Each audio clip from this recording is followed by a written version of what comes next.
আসসালামু আলাইকুম। আজকের রাত্রিকালীন ক্লাসে আমরা অস্ট্রাবল থেকে এটিএসএ এবং এটিএসএ থেকে টিএসএ তাদের যে বিভাগীয় পদোন্নতি পরীক্ষা সামনে আসছে তার কিছু গুরুত্বপূর্ণ সাজেশন নিয়ে কথা বলবো।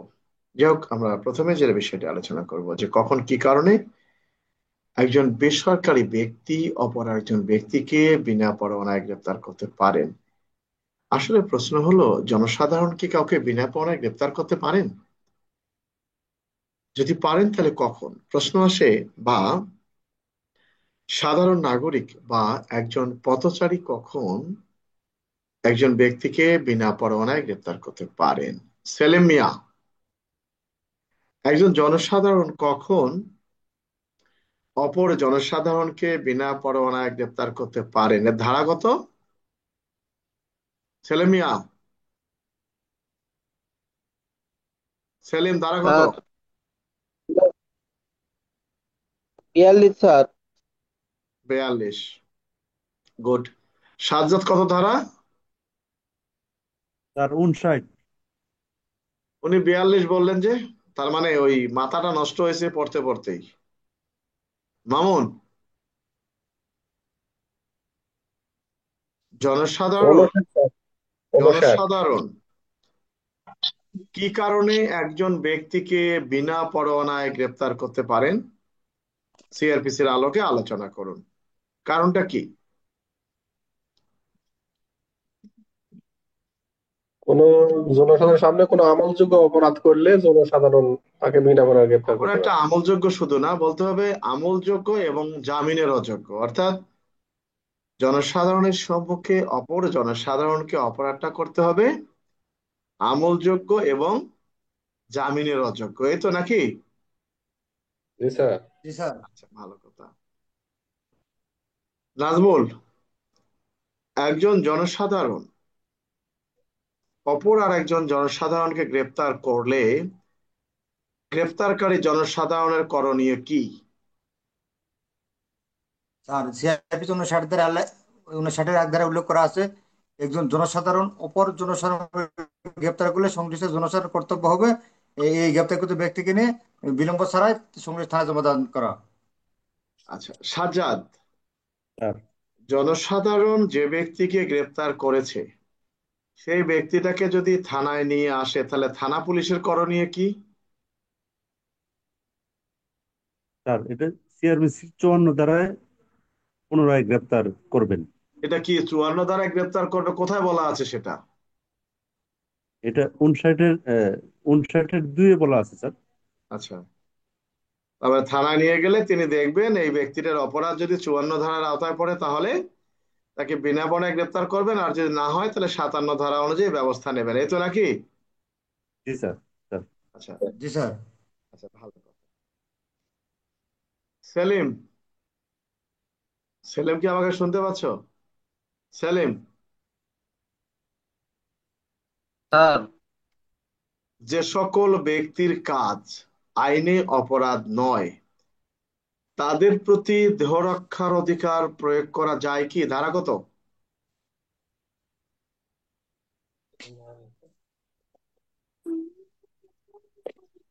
98, 98 হবে স্যার। আচ্ছা, বুঝলাম, কথাটা কি হবে?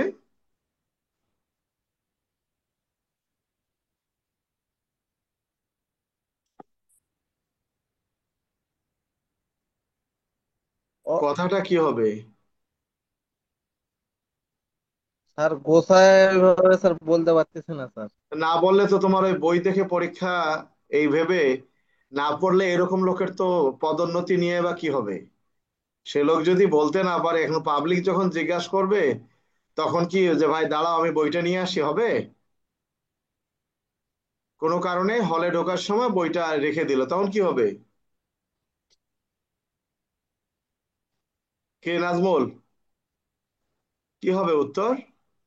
স্যার পেনাল কোড 98 ধারায় উল্লেখ করা আছে, যে সকল ব্যক্তির কাজ আইনে অপরাধ নয় সে সকল ব্যক্তি যদি এমন একটা কাজ করেন, সে কাজটি একজন সুস্থ সবল ব্যক্তি করলে তার প্রতি দেহ রক্ষার অধিকার থাকতো। অনুরূপভাবে যে সেই কাজটি যদি কোনো শিশু মানে করে বক্তব্যটা হলো এবং যে অজ্ঞাত ব্যক্তি পেনাল করে। কোডের 98 ধারায় উল্লেখ করা আছে যে সকল ব্যক্তির কাজ আইনি অপরাধ নয় সে সকল ব্যক্তি এমন একটি কাজ করেছে, এই কাজটি যদি একজন সুস্থ সবল ব্যক্তি করত বা অন্য কোনো ব্যক্তি করত, তাদের প্রতি যেরূপ দেহ রক্ষার অধিকার প্রয়োগ করা যেত, অনুরূপ ভাবে এ সকল ব্যক্তির প্রতিও দেহ রক্ষার অধিকার প্রয়োগ করা যাবে, এই তো নাকি? প্রয়োগ করা যাবে। জি স্যার। তার মানে কি? মানেটা হলো যে মানে প্রশ্নটা হলো এরকমই যে যে সকল ব্যক্তির কাজ আইনি অপরাধ নয়, তাদের প্রতিও দেহ রক্ষার অধিকার প্রয়োগ করা যায়, এই তো? জি স্যার। স্যার। আচ্ছা, আবার যদি প্রশ্ন আসে যে একজন শিশুর প্রতি দেহ রক্ষার অধিকার প্রয়োগ করা যায় কি, সেটা কত ধারা হবে? 98 ধারা পেনাল কোড স্যার। আচ্ছা, দেহ রক্ষার প্রয়োজনে একজন শিশুর মৃত্যু ঘটানো যায় কি? কত ধারা? 98 ধারা স্যার। অধিকার হলো 98 ধারা, পরিস্থিতি যদি এমন হয়, যা হোক আমরা বুঝতে পারছি। আচ্ছা, আমরা কালকেও তো আলোচনা করছিলাম যে আত্মরক্ষার অধিকার কখন প্রয়োগ করা যায় কখন যায় না, তাই না? তাহলে আত্মরক্ষার জি অধিকার স্যার। প্রয়োগ করা যাবে কি যাবে না, এটা তো তাই। আচ্ছা, কোন ক্ষেত্রে আত্মরক্ষার অধিকার প্রয়োগ করা যায় না, এটা কত ধারায় উল্লেখ করা আছে? 99 ধারা স্যার। 93 ধারায়। আত্মরক্ষার পূর্ব শর্ত কি? আত্মরক্ষার পূর্ব শর্ত এটা কোন ধারায় উল্লেখ করা আছে? 99 ধারা স্যার। 93 ধারায়। ভালো কথা। একজন এটিএসআই কখন কি কি কারণে একজন ব্যক্তিকে বিনা পরোয়ানায় গ্রেপ্তার করতে পারেন, সিআরপিসির আলোকে আলোচনা করুন। তাহলে আমরা কোন ধারা দেওয়া শুরু করব? 54 ধারা, স্যার। 52 ধারা স্যার। 52 ধারা দেব। এখানে কি আমরা পুলিশ আইনের কোনো ধারা দেব? সিআরপিসি স্যার, উল্লেখ থাকলে তাহলে কি থেকে নাই দিতে স্যার। হবে। আমরা কি এখানে পিআরবি দেব? পিআরবি? না না স্যার। স্যার। না স্যার, দরকার নেই। কারণ পিআরবি অনুযায়ী কাউকে বিনা পরোয়ানায় গ্রেপ্তার করার অধিকার দেয়া হয় নাই। আচ্ছা, ভালো কথা। এখানে প্রশ্নেই বলে দিয়েছে সিআরপিসি, তাহলে সিআরপিসি 54 ধারা প্রথম লিখবো, এই তো নাকি? স্যার। জি, স্যার। 54 ধারা সংশোধনীতে কয়টা উদাহরণ দেয়া হয়েছে? 11টা আর স্যার। 11 স্যার আগে অতিরিক্ত কটা দিন। ছিল? 9টা 9টা। স্যার। 9টা। ভালো কথা। একটি যানবাহনে আইন অনুযায়ী কয়টি সনদ থাকবে এবং সনদগুলো কি কি? 4টি থাকবে স্যার। 4টি থাকবে। কি কি সনদ থাকবে? Registration, fitness, tax token, road permit. আচ্ছা, কেউ যদি ড্রাইভিং লাইসেন্স দেয় তাহলে? হবে না স্যার। আচ্ছা, আহ কোনো স্থানে যানবাহনের চালক গাড়ি চালনাকালে কোনো ব্যক্তিকে গুরুতর আহত করেন, সেক্ষেত্রে চালকের করণীয় কি? তার মানে কোনো স্থানে সড়ক দুর্ঘটনা ঘটিলে দুর্ঘটনা কবলিত গাড়ির চালক এবং কন্ডাক্টরের করণীয় কি, কত ধারায় বলা আছে?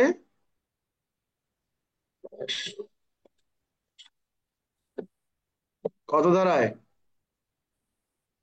সেলিম, কত ধারা বলা আছে? 62, 95। সেলিম, কত ধারা বলা আছে?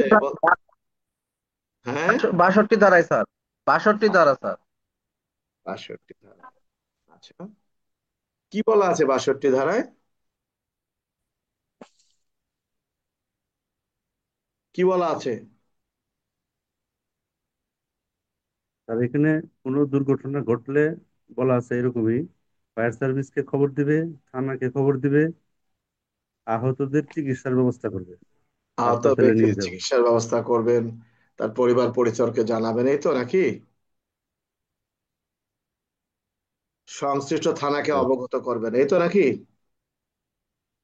জি জি স্যার। স্যার। আচ্ছা, যদি জি, এরকম কোনো প্রশ্ন আসে যে কোনো স্থানে সড়ক দুর্ঘটনা ঘটলে সংশ্লিষ্ট গাড়ির চালকের করণীয় কি? এখন যদি প্রশ্ন আসে যে যদি উক্ত চালক, এখানে কি আমরা 95 ধারা দেব কি দেব না? কি নাজমুল? স্যার কি প্রশ্ন স্যার বুঝতে পারি স্যার। কোনো স্থানে সড়ক দুর্ঘটনা ঘটলে সংশ্লিষ্ট চালকের করণীয় কি? তা করণীয় কি শুধু বাস সম্পর্কে বলা হয়েছে। 62 একই স্যার। যদি সে অমান্য করে তাহলে তাহলে 95 ধারা শাস্তি অবস্থায় সড়ক নয়।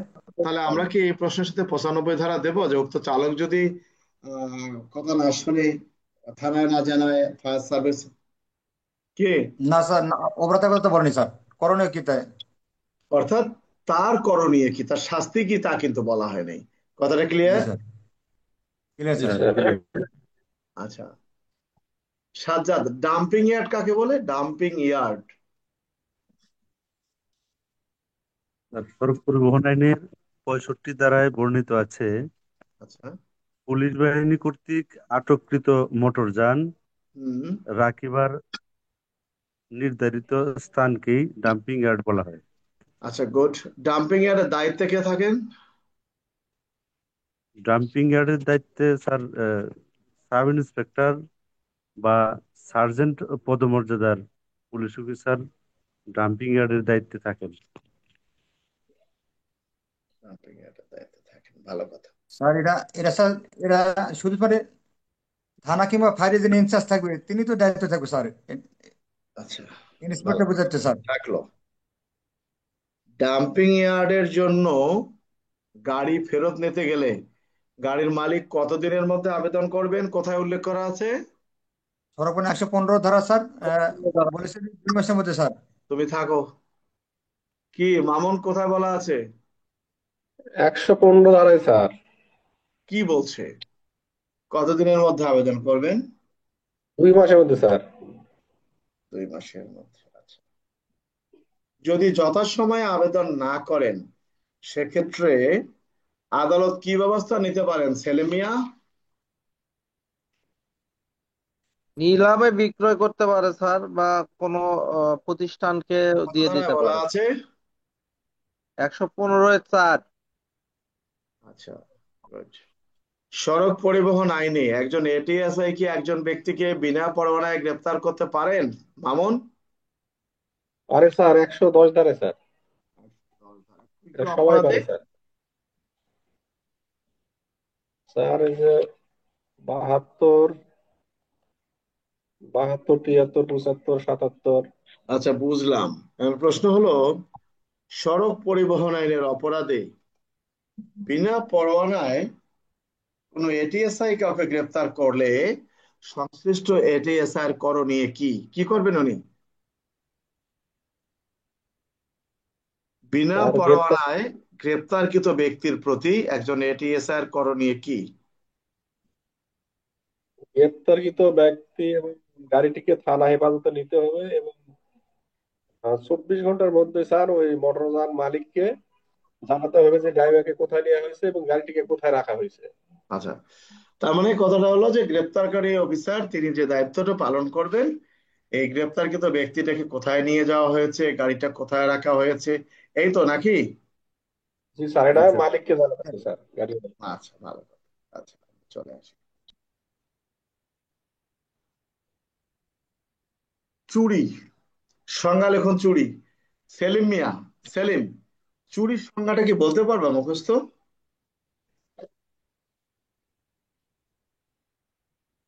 কথাটা ক্লিয়ার আসেনি স্যার, আরেকবার বলেন। চুরি, সংজ্ঞা লেখন চুরি, এটা কত ধারা? 378 স্যার। 378। এটা বলতে পারবা চুরি কাকে বলে?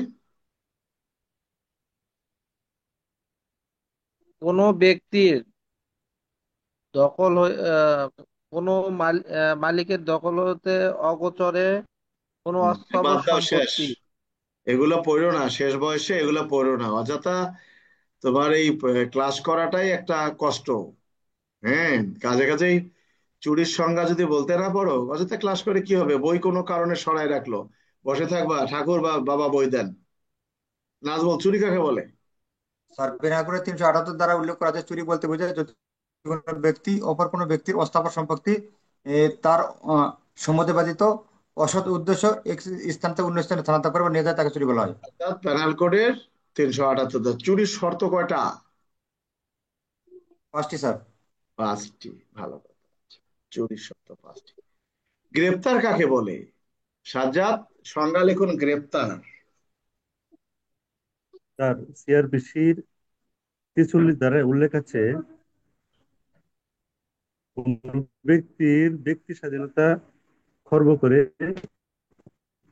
সরকারি হেফাজতে নেওয়াকেই গ্রেপ্তার বলে, অথবা অর্থাৎ পুলিশ কোনো হাতে ব্যক্তির নেওয়াকেই গ্রেপ্তার ব্যক্তিগত বলা হয়। স্বাধীনতাকে খর্ব করে আইন বলে আইনের হেফাজতে নেওয়াটাকে গ্রেপ্তার বলে। ভালো কথা। আচ্ছা, হালকা মোটরযান কত ধারা সেলিম?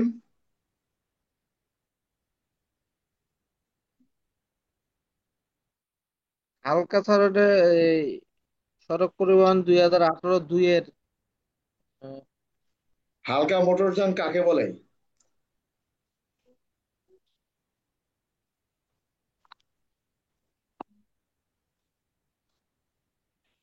নাজমুল, কাকে বলে? স্যার এটা স্যার দেখতে হবে স্যার। হালকা দুয়ের মোটরযান কাকে বুঝতে বলে হবে স্যার। নাজমুল? সংজ্ঞা 2-53 আছে স্যার। হ্যাঁ, কত কেজি পর্যন্ত লোড নিতে পারলে সেই যানবাহনটাকে হালকা মোটরযান বলা হবে? 7,500 কেজি স্যার। 7,500 কেজির অধিক নয়। 7,500 কিলোমিটার বড় অধিক নাই? নয় স্যার। হ্যাঁ, 7,500 কিলোমিটার অধিক নয় স্যার।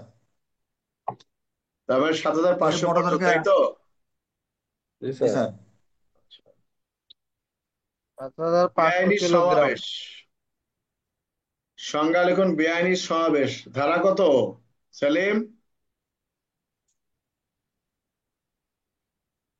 141 স্যার। 141। বেআইনি সমাবেশের শর্ত কয়টা?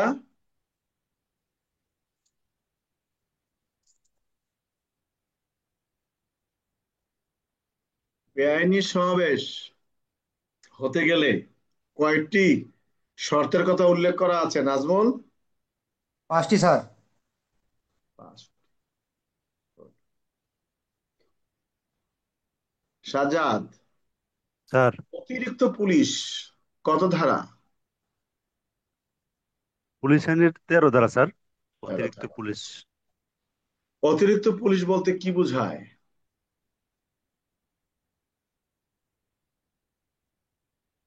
কি বলো?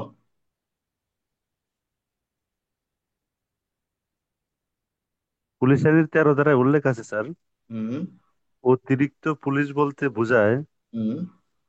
নিয়মিত পুলিশ হইতে।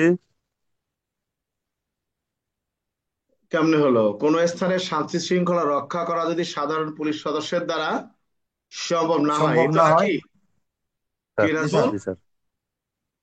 জি স্যার, পুলিশ আইনে 13 ধারা উল্লেখ করা আছে। হুম। অতিরিক্ত পুলিশ বলতে বোঝায় কোনো স্থানে যদি সাধারণ পুলিশ দ্বারা যদি নিয়ন্ত্রণ করা সম্ভব না হয়, তাহলে তাহলে জনসাধারণ আবেদন কমে জনসাধারণ জেলা আবেদনের ম্যাজিস্ট্রেট, প্রেক্ষিতে প্রেক্ষিতে জেলা জেলা ম্যাজিস্ট্রেট ম্যাজিস্ট্রেট, জেলা ম্যাজিস্ট্রেটের নির্দেশ যে অনুযায়ী যে পুলিশ নিয়োগ করা হয়।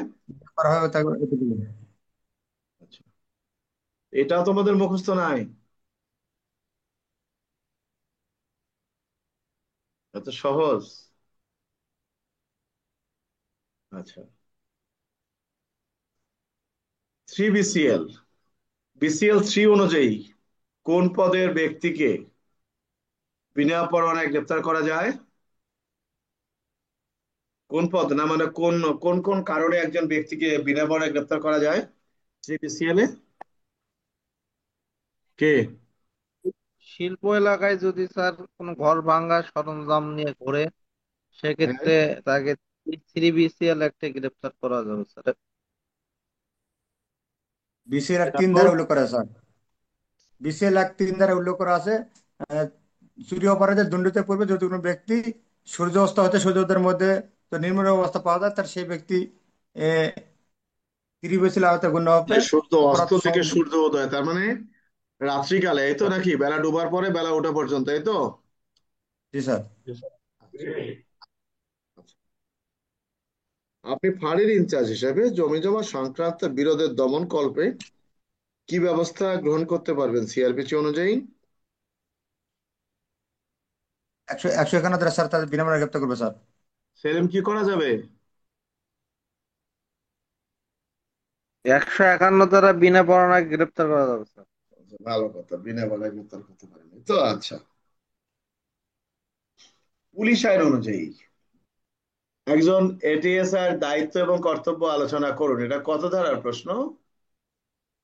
পুলিশ আইন 23 স্যার। এই দ্বারা স্যার। 23 ধারা। কি কি বলতে পারবা মুখস্থ? কে বলা যাবে?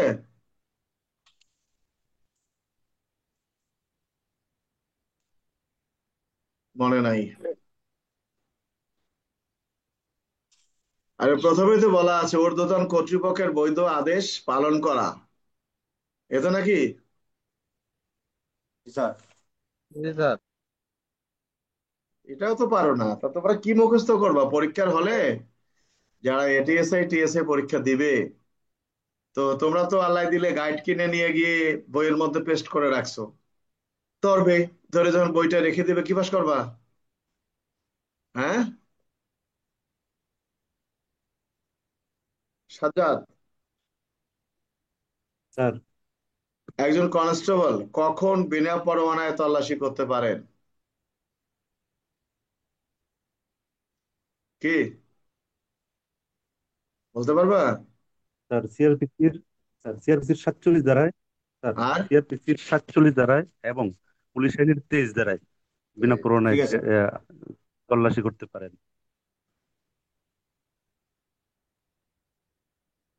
আপনি স্কট কমান্ডার হিসাবে আসামি পরিবহন করাকালে যদি একজন আসামি অসুস্থ হয়ে মৃত্যুবরণ করেন, সেক্ষেত্রে আপনার করণীয় কি? কি করবেন ছেলে মিয়া? Sir sir sir PRB 703। আপনারা করেন না? 703 কি করবে? নিকটস্থ আসামিটা থানা, ছেড়ে চলে যাবে? কি স্যার করবে? গ্রাম পুলিশ, আহ, যে এলাকায় মারা যাবে স্যার সেই এলাকায় হাসপাতালে প্রেরণ করব, থানাকে অবগত করব এবং কি লোকাল করবে নাজমল? আর গ্রাম পুলিশের সহযোগিতা। ইয়ারবি 703 বিতে উল্লেখ করেছে আসামি পরিবারের সাথে যদি কোনো হেফাজত থাকা কোনো আসামি স্কট করে তাহলে স্কট করার সঙ্গে সঙ্গে নিকটে থানাকে অবধি করবেন এবং উক্ত স্থানের আহ, চৌকিদারের হেফাজতে লাশ রাখার ব্যবস্থা করবেন এবং থানা বাহত্তর কর্মকর্তা উক্ত স্থানে এসে কোনো লাশ উক্ত মৃত্যুর সময় তো কোনো সন্তোষজনক করবেন না, লাশ স্বাভাবিকভাবে হস্তান্তর করবেন। আর অন্য আসামি নিয়ে কি করবেন? চলে যাবেন না থাকবেন? রওনা করবেন স্যার। আর রওনা আর করবেন। বাকি আসামি স্যার রওনা করবেন স্যার। নারী আসামির দেহ তল্লাশির পদ্ধতি আলোচনা করুন। কত ধারা সেলিম? 52 দ্বারা স্যার। 52 ধারা। কি করতে হবে?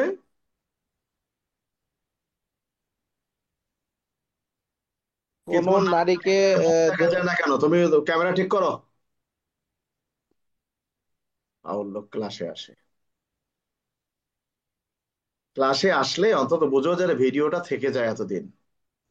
তুমি নারী আসামির দেহ তল্লাশির পদ্ধতি 52 ধারা বললা, কি করতে হবে? প্রশ্ন আসছে নারী আসামির দেহ তল্লাশির পদ্ধতি আলোচনা করুন।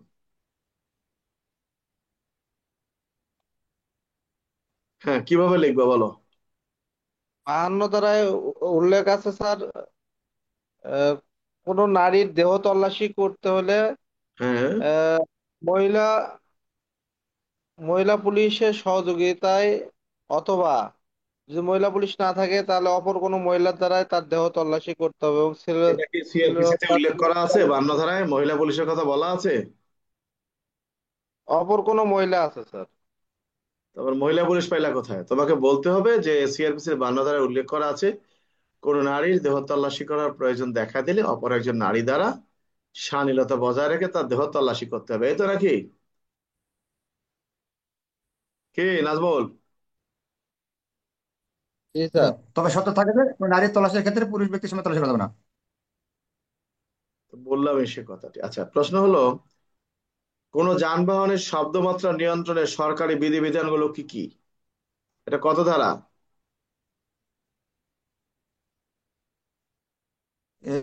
সরকার 45-5 উপধারা স্যার। আচ্ছা, কোনো যানবাহনের শব্দমাত্রা নিয়ন্ত্রণের সরকারি বিধিবিধানগুলো কি কি কি আছে বলো তো? কে নাজবুল বললাম না, মুখস্থ নাই, খালি ধারা মুখস্থ করছো তো। এটা এত সহজ না, বই যদি কোনো কারণে কেড়ে নেয় এটাই জন্য তোমাদের দোষ। স্যার হ্যাঁ,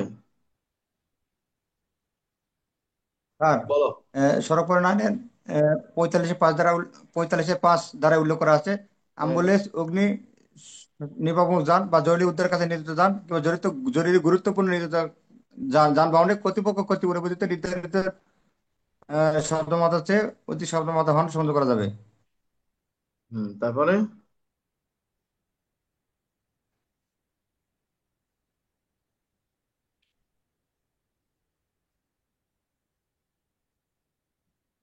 শোনো, এই প্রশ্নগুলো পরীক্ষার জন্য গুরুত্বপূর্ণ। যদি তোমরা মুখস্থ করে যাও তোমাদের জন্য ভালো হবে। বই দেখে লিখতে গেলা, কোনো কারণে তোমার বইটা নিয়ে নিল, কি করবা তুমি?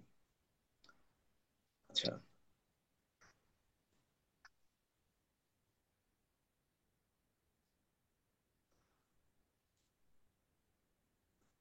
আপনি ফাঁড়ির ইনচার্জ, আপনি ফাঁড়ির ইনচার্জ। ক নামক ব্যক্তি তার লাইসেন্সকৃত পিস্তল নিয়ে খয়ের বাড়ির দিকে দৌড়িয়ে যাচ্ছে। ফাঁড়ি ইনচার্জ হিসেবে আপনার করণীয় কি? সেলিম, কি করবেন ফাঁড়ির ইনচার্জ?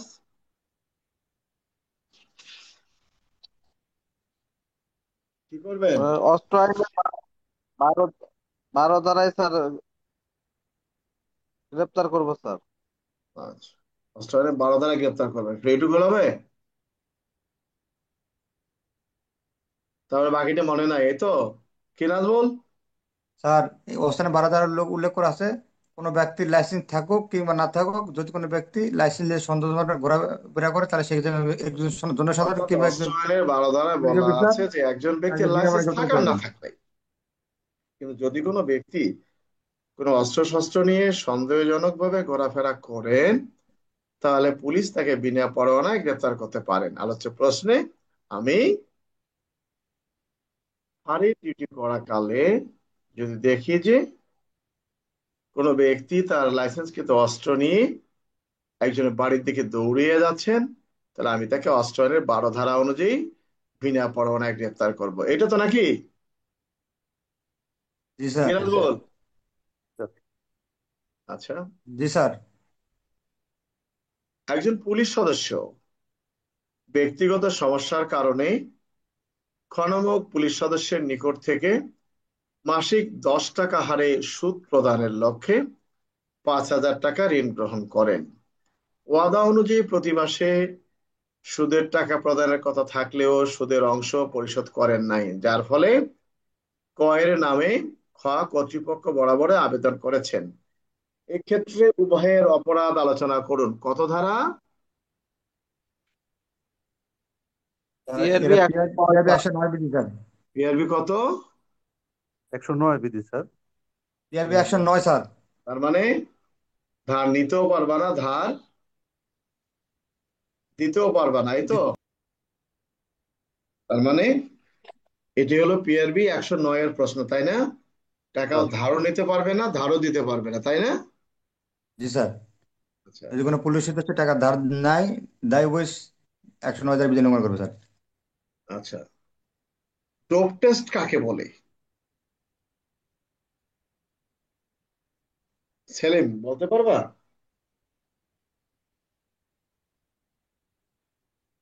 ডোপ টেস্ট এটা কাকে বলে? মাদক দ্রব্য আইনের স্যার। হ্যাঁ, আর আমাদের শেষ প্রশ্ন আজকের মতো এটা। কত কত ধারা? 24-এর 4। জি স্যার, 24-এর 4 ধারাও। ডোপ টেস্ট বলতে বোঝায়, তার মানে একজন ব্যক্তি 24-4 স্যার। বিক্রয় করার জন্য তার শরীরে লুকিয়ে রাখছে তা না, সে মাদক সেবন করে কিনা, তার শরীরে মাদক মাদকের সেবন কোনো করে নাকি? অস্তিত্ব আছে কিনা এটি নিশ্চিত করিবার লক্ষ্যে যে পরীক্ষা নিরীক্ষার আয়োজন করা হয় সেটাই ডোপ পরীক্ষা টেস্ট। নিরীক্ষা করার জন্য। আমার কথা বুঝতে পারছো? জি স্যার। আচ্ছা, স্যার, আমাদের বুঝতে পেরেছি স্যার। কারো কিছু বলার থাকলে বলতে পারো। আর তোমাদের কি ক্যাম্পিং শুরু হয়েছে সবারই? জি স্যার, আমাদের ক্যাম্পিং চলতেছে স্যার। হ্যাঁ, নাজমুলের রয়েছে। আমরা একই জেলায় স্যার, দুইজনেই। জি স্যার, আচ্ছা, তা আমারও মামুন, চলতেছে স্যার। মামুন কোথায় পোস্টিং? মামুন স্যার রাজশাহীতে আমাদের হয় নাই স্যার। সাজ্জাদের? স্যার ক্যাম্পিং চলতেছে স্যার 13 তারিখ থেকে। যা, কষ্ট করে লাভ নেই, একটু রেস্টও করতে হবে। স্যার বলো। আর হ্যাঁ, আমাদের ক্লাসটা 10টায় নিতে হবে না স্যার? 10টায় কেমনে নেবো? 10টা তো ওদের ক্লাস আছে না, কারণ ওটা তো ক্লাস করতে হবে, বুঝো নাই? আর সকালে তো তোমরা সময় পাচ্ছ না, স্যার, কথাটা সকালে বুঝতে তো পারছো? Parade sir. হ্যাঁ, হ্যাঁ, আল্লাহ ভরসা। তোমাদের তো পুস্তক সহ পরীক্ষা, এই জন্য নিজেরা একটু মুখস্থ থাকলে তাড়াতাড়ি করে বইটা খুলে ধারা বের করতে পারবা। আর কোনো অবস্থাতেই বইয়ের অভ্যন্তরে কোনো গাইডের কোনো পাতা পেস্ট করবা না। প্রমোশন না হোক, না কিন্তু স্যার, বর্তমানে চাকরি গেলে চাকরি পাবা না। তাহলে বই ইয়া থাকলে স্যার পানিশমেন্ট হয়ে যাবে স্যার, বইয়ের ভিতরে কেউ, লিখতে কার হলে। কিছু বলার আছে তোমাদের? মামুন বা সাজ্জাদ, অন্য কারো? স্যার ওই যে ওই সড়ক পরিবহন আইনের 100 কত ওইটা, 98 ধারা আর 105 ধারা, এই দুইটা ধারা থেকে কিভাবে প্রশ্ন আসতে পারে আর কি এখানে মানে আসে এটা যে কিভাবে এরকম কি? ক নামক ব্যক্তি দ্রুত গতিতে প্রাইভেট কার চালিয়ে গিয়ে রাস্তায় একটা মোটরসাইকেলের উপর ধাক্কা মারে, ফলে মোটরসাইকেলটাও ক্ষতিগ্রস্ত হয় এবং মোটরসাইকেলের যাত্রী মারা যায়। কথাটা বুঝতে পারছো? স্যার 105-এ হলো তাকে আহত করেছো বা তাকে মেরে ফেলেছো, তার শাস্তি। আর 98 দ্বারা তাকে যে ক্ষতিগ্রস্ত তুমি করলা, তার গাড়ি ঘোড়ার, এটার শাস্তি। বিষয়টা বুঝতে পারছো? স্যার বলছি স্যার। আর কারো কিছু বলার আছে? স্যার, হ্যাঁ, স্যার, স্যার পেনাল কোডে 386 আর 387 এটাতে কি ধরনের প্রশ্ন আসতে পারে স্যার? এগুলো প্রশ্ন আসে আমি নাই বুঝতেছি না জীবনে, স্যার। তোমার আসার দরকার নেই। 385 হলো চাঁদা দাবি করা। না স্যার, 300, না পেনাল কোডে 386 আর 87 স্যার। আমি বলি, 385 হলো চাঁদা 300। দাবি করা, 386 হলো দাবিকৃত চাঁদা গ্রহণ করা।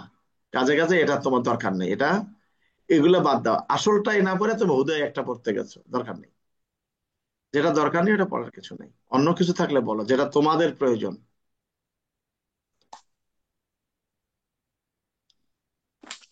কি স্যার, মামুন, মামুন কিছু বলবা? তার ওই খ নামক ব্যক্তি, খ নামক ব্যক্তিকে তার পিস্তল দ্বারা মাথায় আঘাত করে ঘটনাস্থলে আঘাত করে, সে ঘটনাস্থলে মারা যায়, এটা স্যার 302। 302 সরাসরি খুন স্যার। সরাসরি খুন। আচ্ছা। ওই একজন আরেকজনের ঠ্যাঙে আঘাত করছে, ঠ্যাং কাইটা গেছে, অতিরিক্ত রক্তক্ষরণে মারা গেছে, সেটা আর এটা এক না। মুখমণ্ডল, মাথা, এগুলো তো স্পর্শকাতর অঙ্গ, মানে গুরুতর আঘাতের অঙ্গ, বুঝতে পারছো? আর কারো কিছু বলার আছে? না বলে শেষ করি। স্যার, না এটা, স্যার ঠিক স্যার আছে স্যার। এই পিআরবি 500 ভিডিওটা পিআর স্লিপ কয়েকবার একটু দেখবা, বুঝান হ্যাঁ? Sir. PRB 500 sir, PR slip.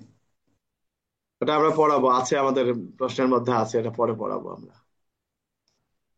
Peer slip, মুক্তির আদেশপত্র 517। তো ঠিক আছে, সবাই ভালো থাকো। কালকে আবার আমরা এই জি সময় স্যার। আসবো, তোমরা রেস্ট করো। যেগুলো পড়ালাম এগুলো কয়েকবার অন্তত শুনবা, কয়েকবার, তাহলে কাজে লাগবে। জি স্যার, মুখস্থ করে ফেলবো স্যার। ভালো থাকো, ধন্যবাদ।